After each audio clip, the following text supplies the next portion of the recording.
पौनी किले पर अतिक्रमण हटाने के सरकारी फैसले के खिलाफ पिछले कुछ महीनों से संघर्ष कर रहे पौनी नागरिक संघर्ष समिति को बड़ी सफलता मिली है।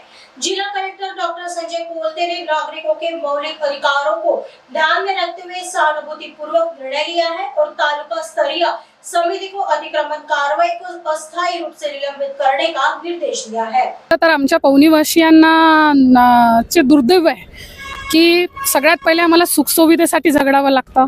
काही काळा पहिले आम्ही लोकांनी आमच्या म्हणजे इतक्या सगळ्यात जुनी नगर परिषद असून सुद्धा अंग्रेजाच्या काळात स्थापित झालेली जुनी नगर परिषद असून सुद्धा आमच्या गावाला उपजिल्हा रुग्णालय नव्हतं।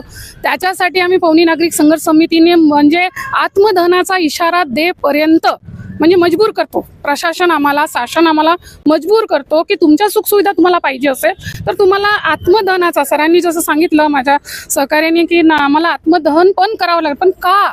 म्हणजे तुम्ही आम्हाला मृत्युमुखी पर्यंत नेता आमच्या आता त्यावेळेला ठीक आहे की आम्हाला सुखसुविधा पाहिजे होत्या म्हणून तुम्ही आम्हाला आत्मदहनाचा इशारा देण्यापर्यंत आम्हाला जावं लागलं।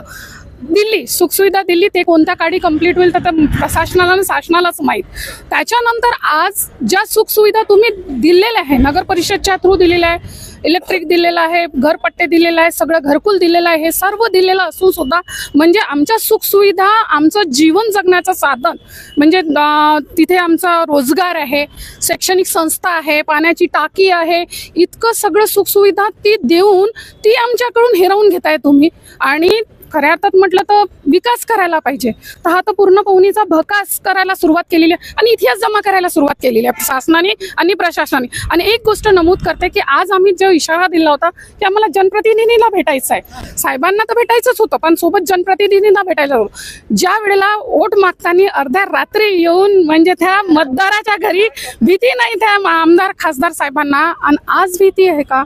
आज भीती आहे। आम्ही कोण आहोत? तेच मतदाता आहोत ना तुमचे, ज्यांनी मत देऊन तुम्हाला त्या ठिकाणी बसवलेलं आहे। आमची मागणी काय? एक भेट द्यायला पोलीस प्रशासनला